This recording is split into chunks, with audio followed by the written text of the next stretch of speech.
Let's make it happen, Captain. Which one of us is first? What's that? So which one of us is first? Well, he says, well, we should be the world police. So he goes first.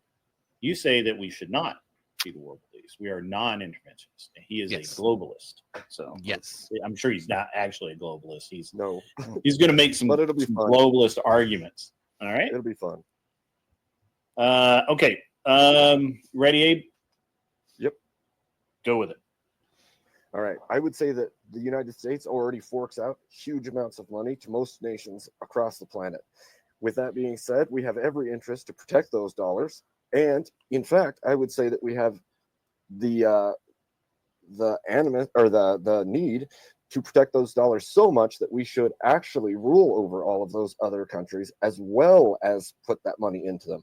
We should conquer the world and take all those nations under our wing, and we could be the United States of everything.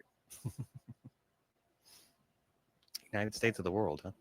That was a 30-second opening. All right. Also, welcome to the monarchy.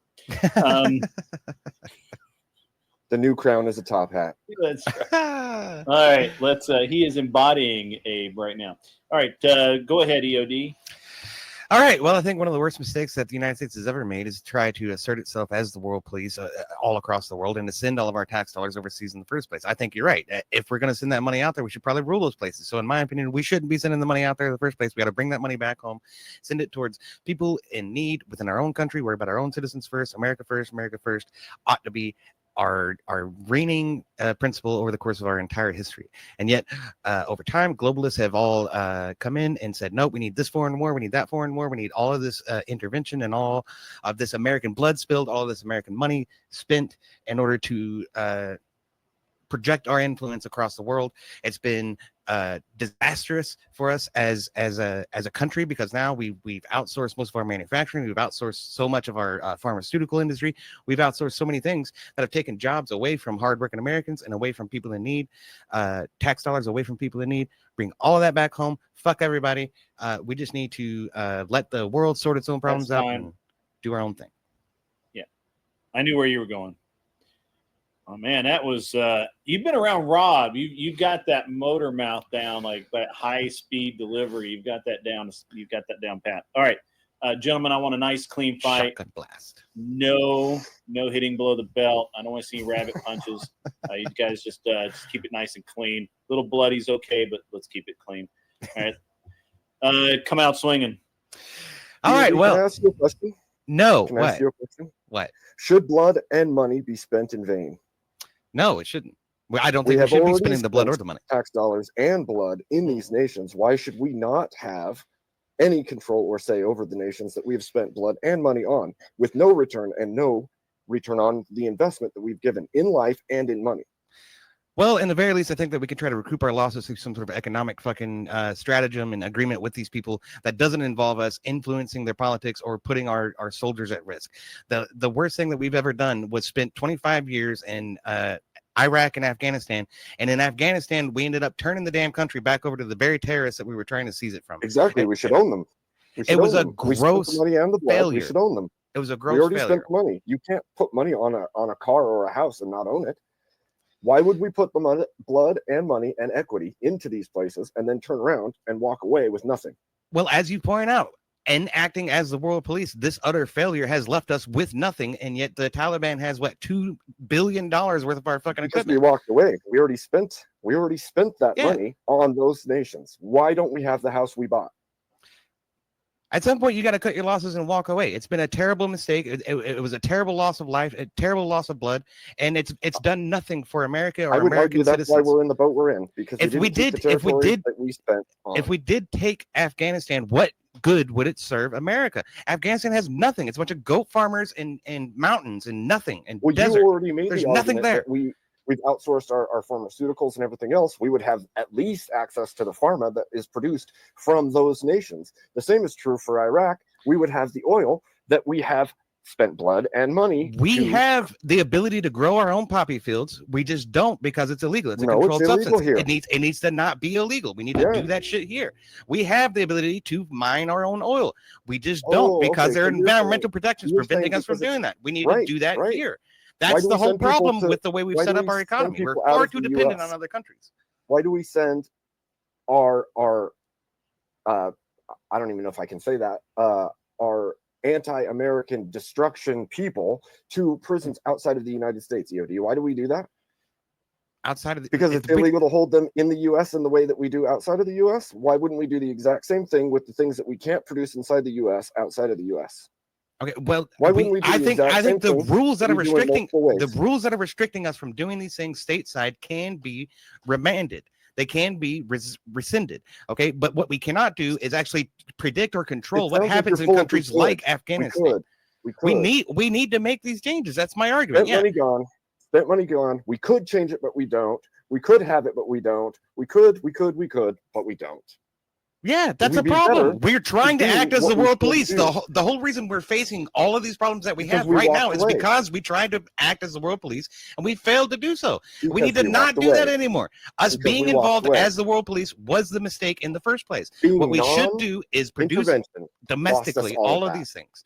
Being non-intervention lost us all the things that we could have had. That's bullshit. If we were non-interventionists, we would have it's never been not. involved in the first fucking place. No, we So would have just acting conquered as and the held. acting as the world police is what got us into the problems that We we have. would We have need to cut our conquered and losses, held. move on, and just bring all that shit back home. All of it. All the manufacturing, all the You can't bring pharmaceuticals. people back to life, all of it. and you can't bring money back. That's Those true. things are That's gone. why I Those say you have to investments cut are your gone. Those losses and lives move are on. gone. It's Generations of less than Americans dead. ideal. It's a less than ideal solution, but I think it's the right one for the country. We need to be isolationist. We need to let the world sort out their own damn problems. We need to stop sticking our nose into fucking everything. It's terrible. Well, then we'll just be the homeless nation with nothing. We're not sounds going to be good. the homeless nation with nothing. How do you come to that conclusion? We'll be much more prosperous. We'll be much more independent if we bring back manufacturing, You bring back can't spend pharmaceuticals. blood and money over and over and over again and get nothing out of it and survive as a nation. So we need to actually. Part of get bringing something all out that of back what is we to put stop money spending into. the blood and the money. Stop spending the blood and the money. Stop can't- trying to reach out You can't and stop spending what's already spent. send our influence overseas. We need to stop fucking doing that. You can't Let- stop spending what you've Let already spent. Ukraine go. Let Russia fucking have it. Let Gaza go. Let Israel fucking have it. I don't give a fuck anymore. I'm done with it. We We don't need to already stop have everything in wasting place our to resources hold on what other we want. people's wars. Excuse me. What is We've it? already spent. I know we cut our losses and move on. That's the right thing to do at this point. I think at this point, that's actually more beneficial to the American people in the long run, because what are we going to get out of Afghanistan? Fucking nothing. What are we going to get out of Gaza? Fucking You can nothing. say that, What are but we going to could get out of something Ukraine? out of Fucking all nothing. kinds of things that we didn't believe we were going to get anything out of. Yes. People live in the middle of the desert, and we actually produce things in those deserts. The same is true for all kinds of things. You could say, "Oh, there's nothing there," because it's your opinion that nothing's there, but there's plenty there. It's just not. It's not beneficial to America at large. Resources, oil, all kinds of things exist within these zones that we have spent blood and money on. And we have all that All right. domestically. That too. that was really good, guys. That was really good. Actually, that's better than I thought it was going to be. Abe, Cheers. Cheers. you Abe. took a tact on that and fucking owned it, man. I'm going to be honest. I hadn't heard that specific argument before in that way. That was really good. Anson Knowles, as our resident monarchist, let's get your judgment here. Yeah, and even though Abe made a monarchist argument, I did not have bias towards him because of that. I had bias towards him because he had a better argument, because he did something that I call a rhetorical barrage very effectively, where he just basically spurred question after question, and EOD, like a well-trained dog, just answered it and went back to his framing control. And basically there was like a 3-to-1 ratio from my perspective on him being questioned to getting an answer in. And it basically made him look weak from a rhetorical point of view.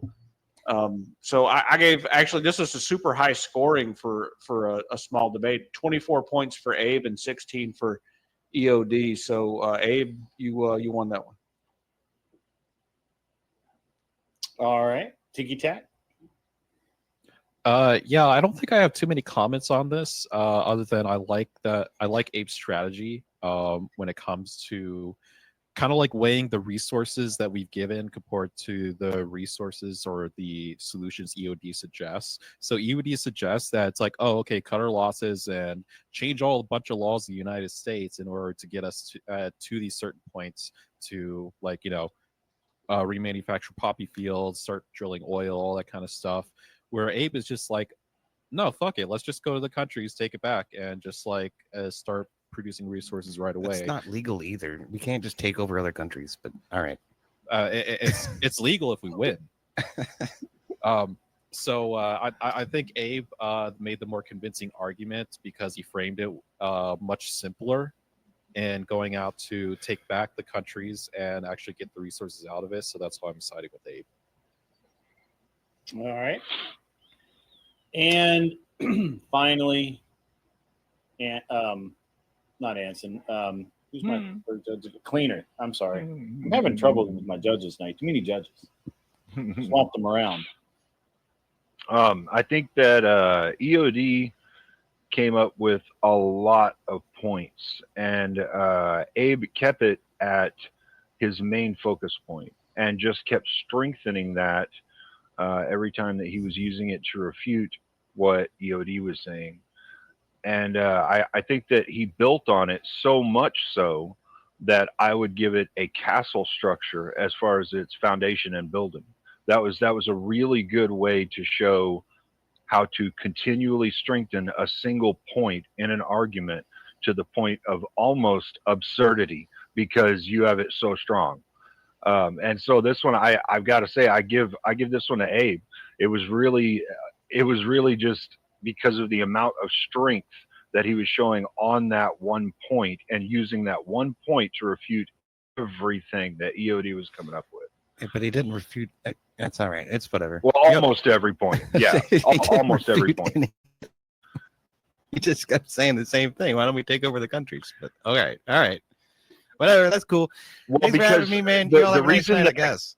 the reason Well- that I count it as a refutation is because if we took over those countries, we would have the resources from those countries. We would have a return from those countries, which was what he was saying for his argument. So it would follow logically. That's why I'm saying every time that he came at you, he gave you a logical following to why, if we did this, it would make things better, right?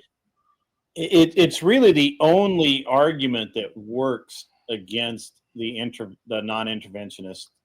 Oh no, there's another